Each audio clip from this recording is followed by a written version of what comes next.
Imagine this. You've been choking down dry chicken breast for 3 weeks, sticking to your diet religiously. You step on the scale in the morning and boom, you're up 300 grams. Sounds terrible, right? Most people give up at this exact point, blaming their genetics.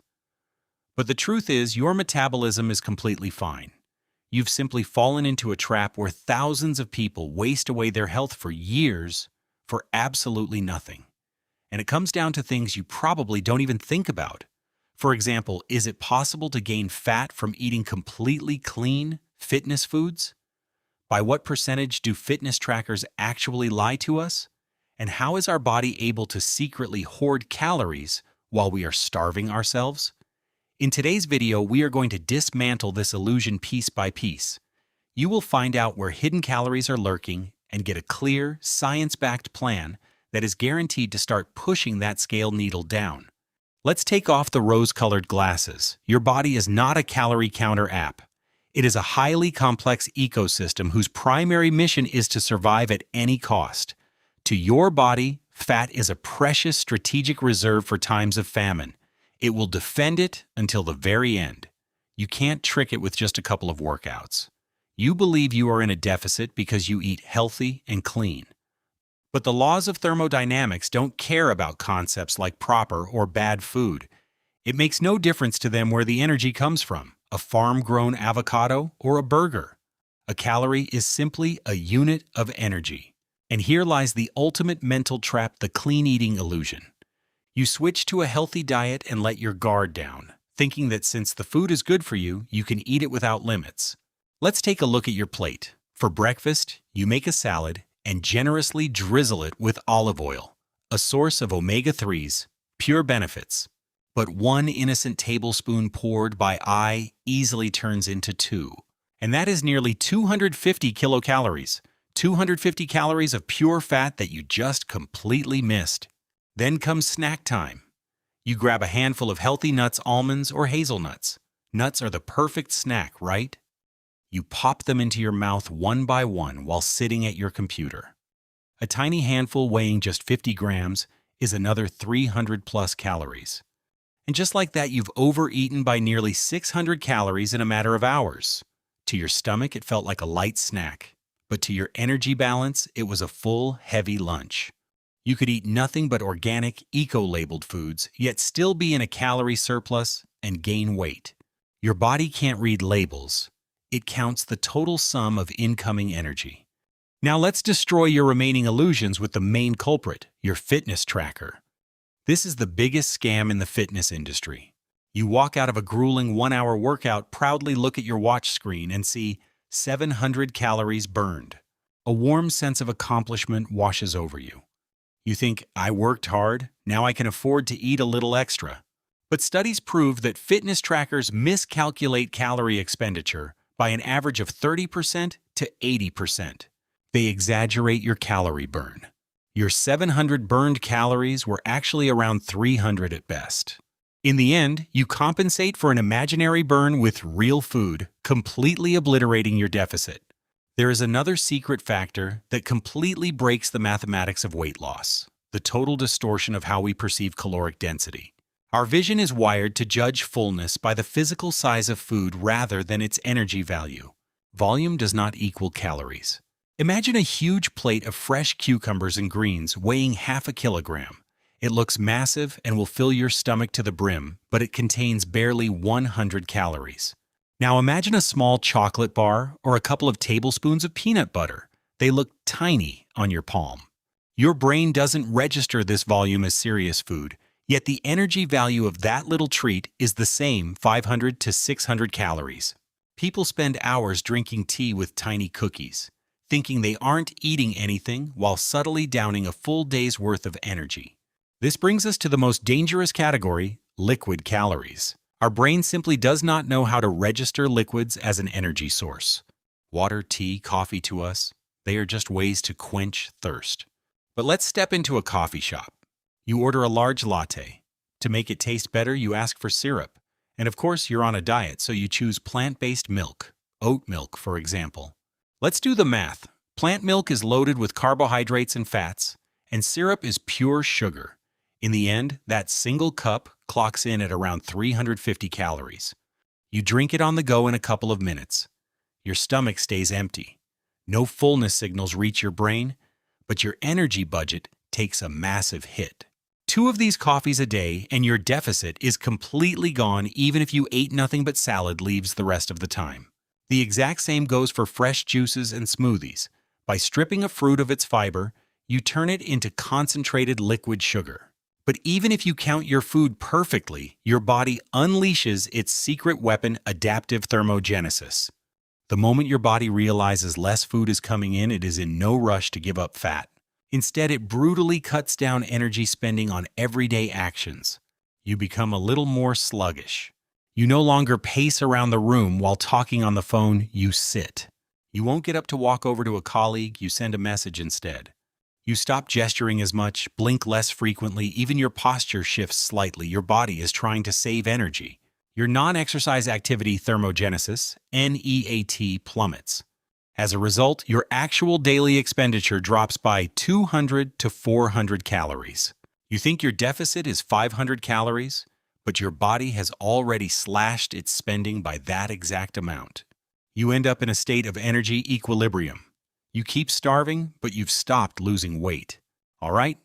Now that we've cleared up those traps, you know exactly why your weight might have stalled. It's time to stop flying blind.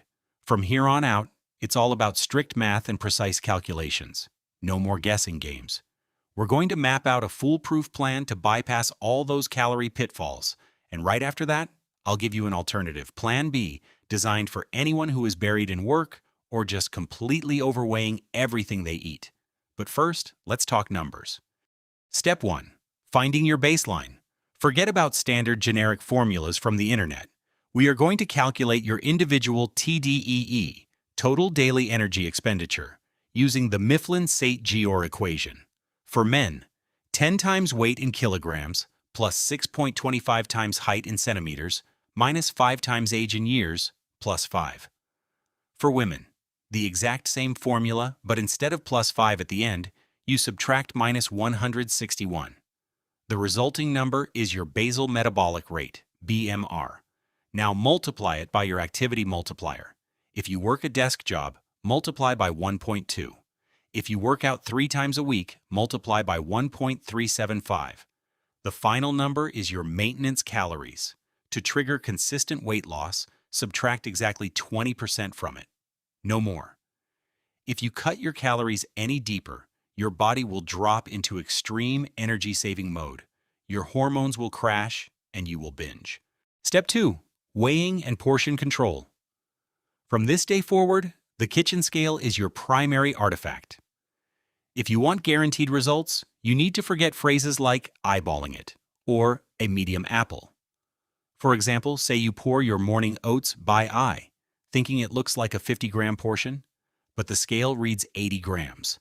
That tiny 30-gram error in dry oats just gifted you an extra 110 calories.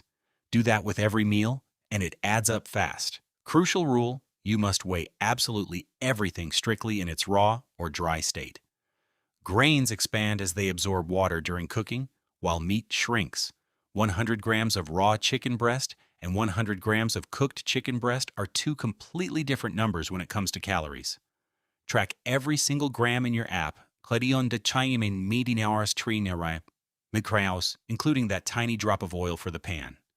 Step 3. Macronutrient optimization. To lose fat rather than muscle, control your protein intake. Your body spends up to 30% of a protein's calories just to digest it. This is called the thermic effect of food. Your target is 1.6 to 2.2 grams of pure protein per kilogram of lean body mass, your weight minus fat.